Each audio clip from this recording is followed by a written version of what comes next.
one of America's oldest cold cases for decades, an unknown killer known as the Brighton Ax Murderer. February 19th, 1982, someone killed Cathleen Krauseneck with an axe. I am 13 miles from where this murder took place. 13 miles north of where this murder took place. We are going to talk about a cold case that has been solved on this episode number 2 of What Were They Thinking, a true crime podcast. Welcome to What Were They Thinking, a true crime podcast. I'm your host, Philip Tomaso. Hey, this is February 27th, 2023. It's a Monday, February 27th. We are almost into March. Winter in Rochester, New York is almost over. Maybe 30, 40 more days, we should be hitting spring. Although in Rochester, we've had a pretty good winter. Nothing to complain about. Not like Buffalo. Orchard Park, I think, is at 9 feet of snow for the winter, and we are at about 15 inches, maybe almost 18 inches of snow for the entire winter. No complaining on this end. Okay, welcome back to What Were They Thinking, a true crime podcast. This is only episode number 2, but let me tell you what, I'm pretty excited about this first season. I've got episodes mapped out well into summer. Hopefully 1 episode a week is what we're going to put out, this being our technically episode number 2, so our second week. And today we're going to be talking about one of the oldest cold cases in America, the Brighton Ax Murderer. So there's a Netflix movie, Things Seen and Heard, which is based on the novel All Things Cease to Appear by Elizabeth Brundage. Elizabeth Brundage was actually living in the Rochester area when she heard about this case back in 1992, I believe, and she wrote her book. The movie stars Amanda Seyfried. Both are set in Western New York, and both are actually based loosely on the same true crime we're going to be talking about today, which was, as indicated in the intro, on February 19th, 1982, someone killed Cathleen Krauseneck with an axe. The unknown killer was known as the Brighton Ax Murderer. I've not seen the movie yet, nor have I read the book. Not yet. I do, however, like I indicated, live about 13 minutes northwest of Brighton. I'm in the town of Greece in Rochester, New York, and you'll notice there is a New York and Western New York theme to most of these podcasts. Unfortunately, we have the crime to keep me busy, at least for a first season.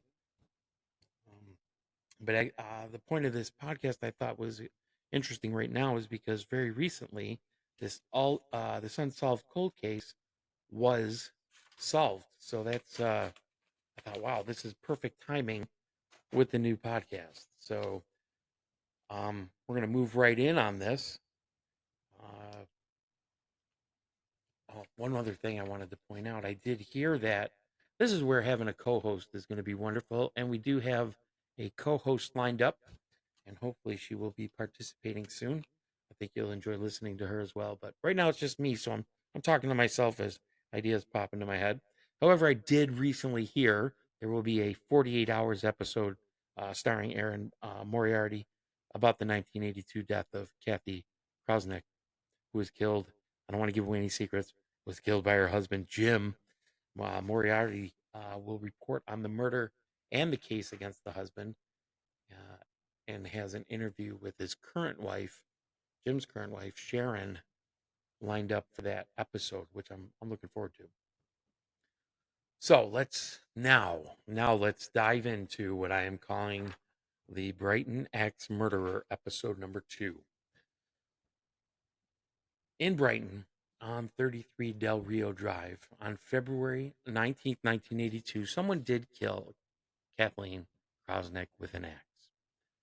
Brighton's a town located within Monroe County and has a population of nearly 40,000 people. The median income is between 92 and $115,000 annually. That's currently or in the last couple of years.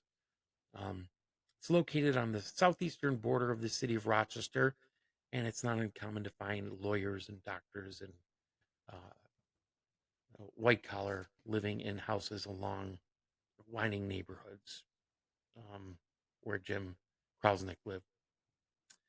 So we're going to call him Jim, but actually James. I feel like James is going to be more appropriate. James taught at Lynchburg College in Virginia. He took a higher paying job in New York. He moved his young family into a new home on Del Rio Drive in September 1981.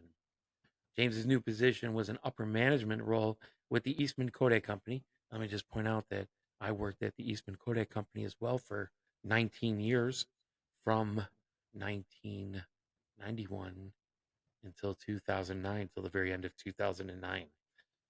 So James is uh,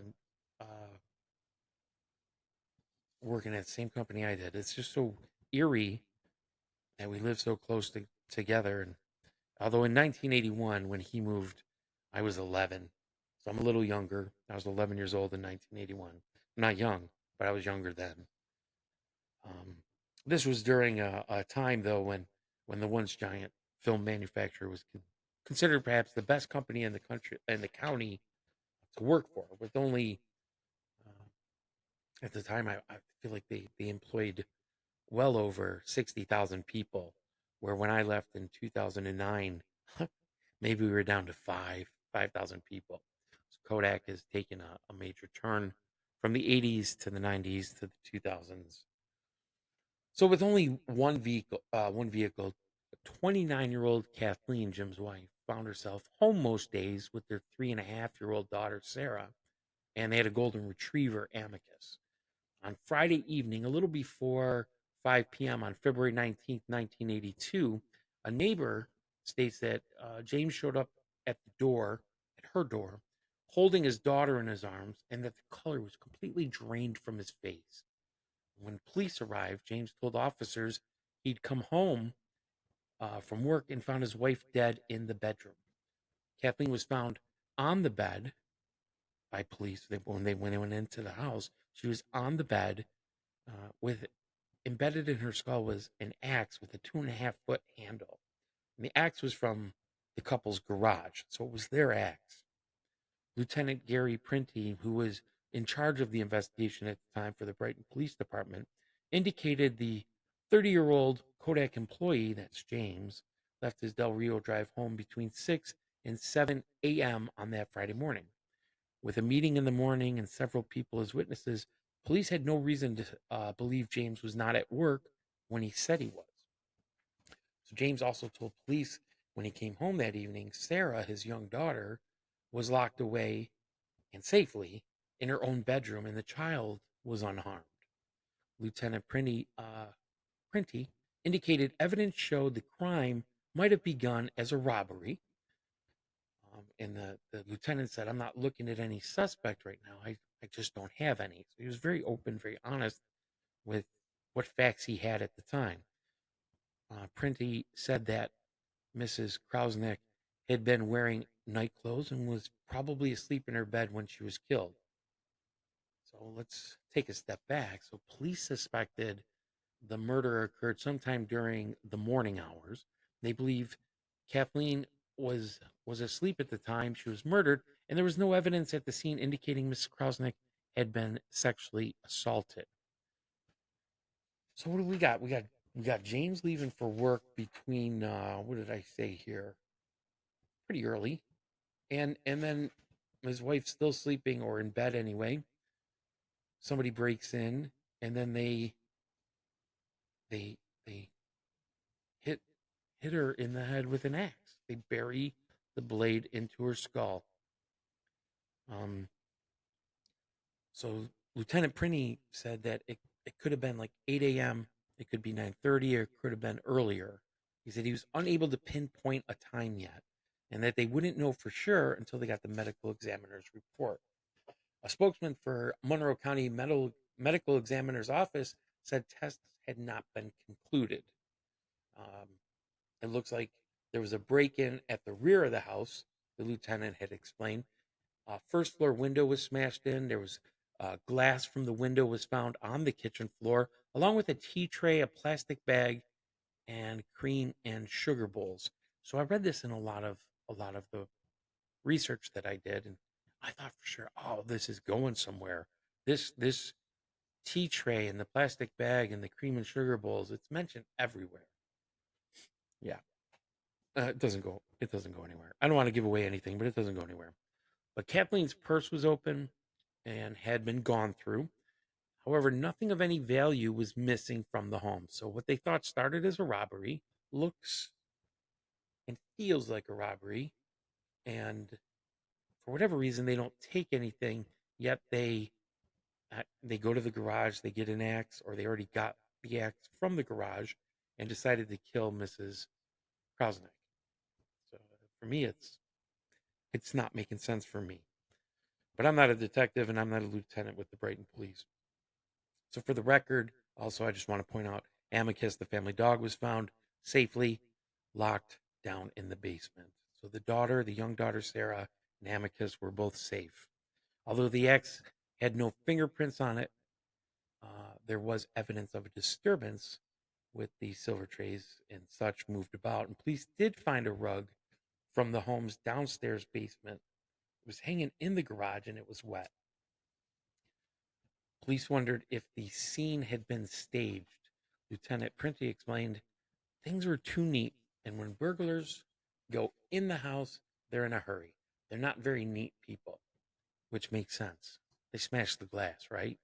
Which also, if you're sleeping and it's early morning, you're probably close to waking up anyway. You would think smashed glass would alert you, would wake me up. So, with no evidence to hold James and nothing to indicate he had been involved in the vicious murder of his wife, police let the husband go that night. Once informed about Kathleen's her death, James's parents drove all the way from Michigan. This is where the story really starts to get like bizarre.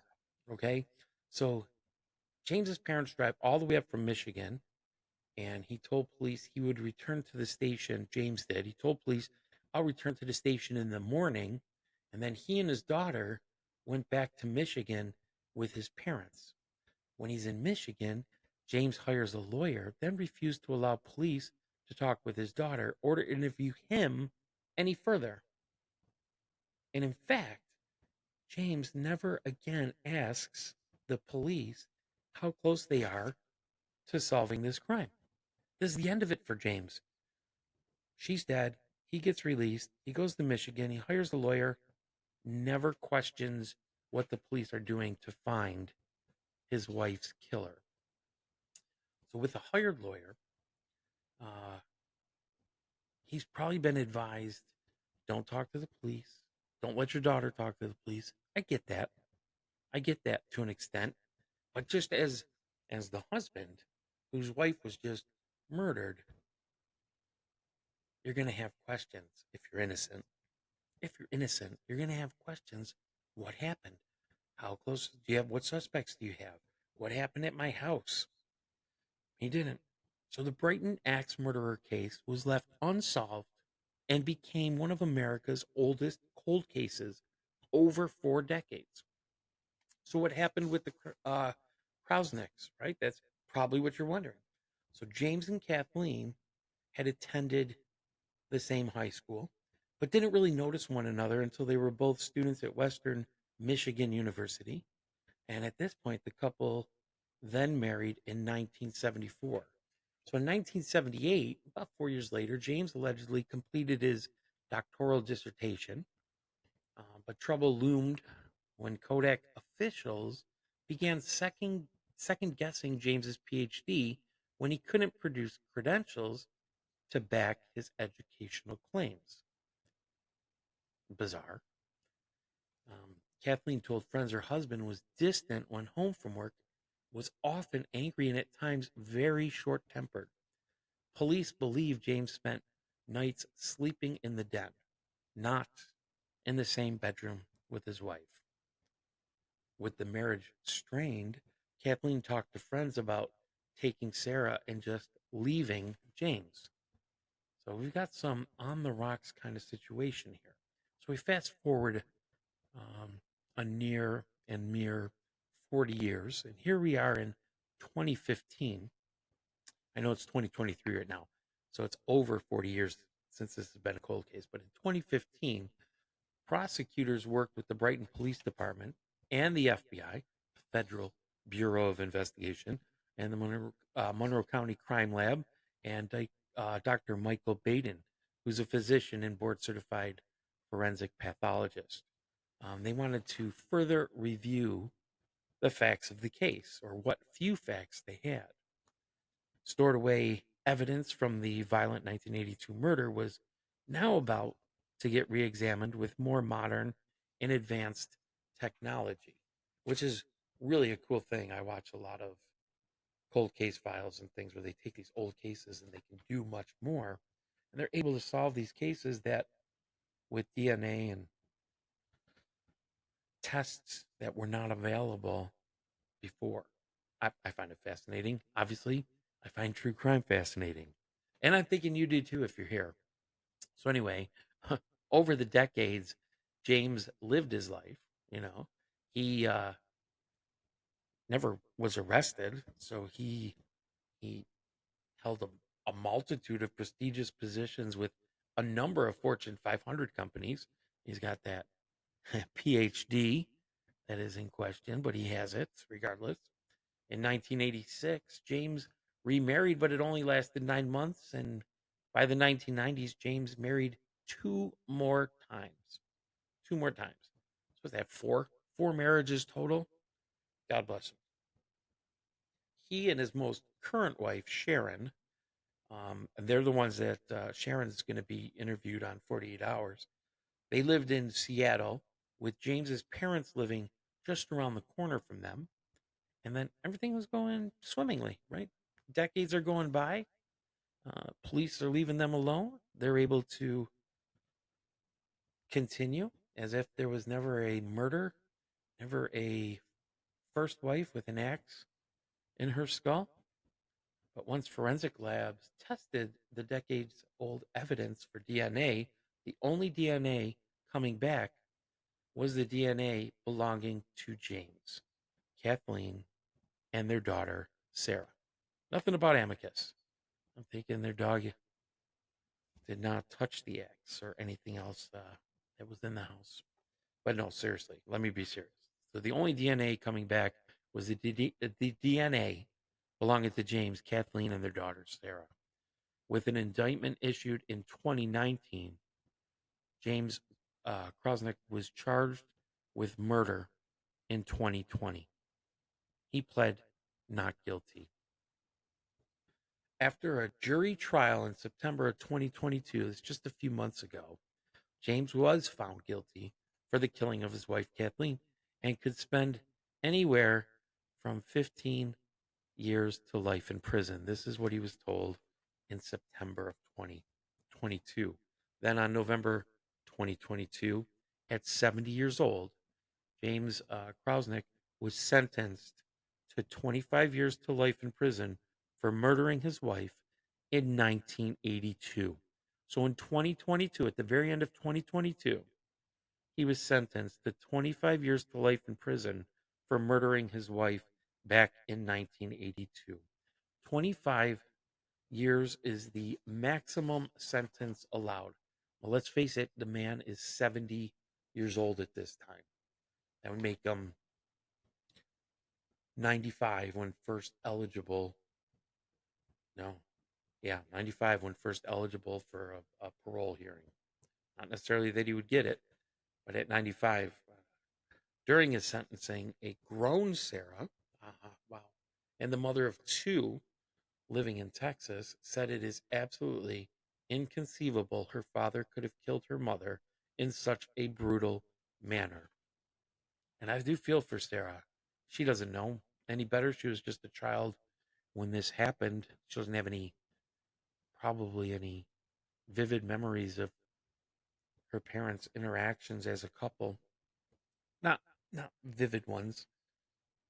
Kathleen's father, 95-year-old Robert Schlauser, had no doubts about his former son-in-law's guilt and even accused him of brainwashing Sarah.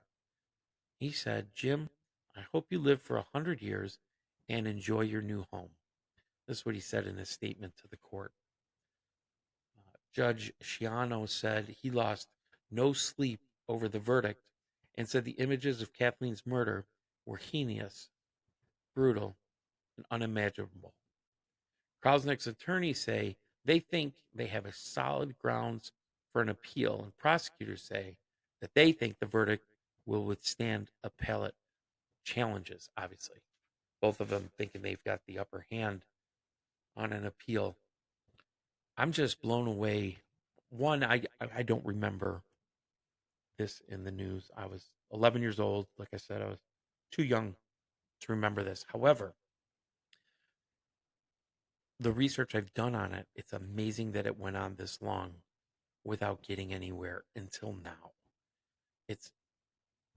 He was found guilty, so I'll say, as he's guilty, what a shame that he was able to live such a full life until 70 years old before being caught for brutally taking away the life of his first wife. It's heartbreaking. And I feel bad for Sarah. I really do. Brainwashed or not, how traumatic to have your mother murdered and now your father, even 40 plus years later, going away for the rest of his life to prison. That's got to be mentally damaging for her. Oh, it's a tough scene. It's a tough scene. But I found this case so fascinating. I really did. You know what I would love? I would love some emails or questions or anything just to keep the exchange going back and forth on this one. I'm looking forward to the 48 hours episode. That sounds dark. That sounds morbid. It's not meant to be. I'm just fascinated by something like this. And like I said, I live minutes from Brighton. Minutes. It just blows me away. Anyway, I hope you liked it.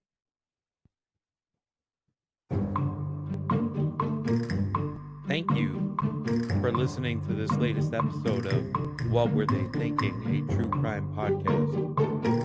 Be sure to subscribe, follow, like, share, and as always, we'll see you next time. Have a great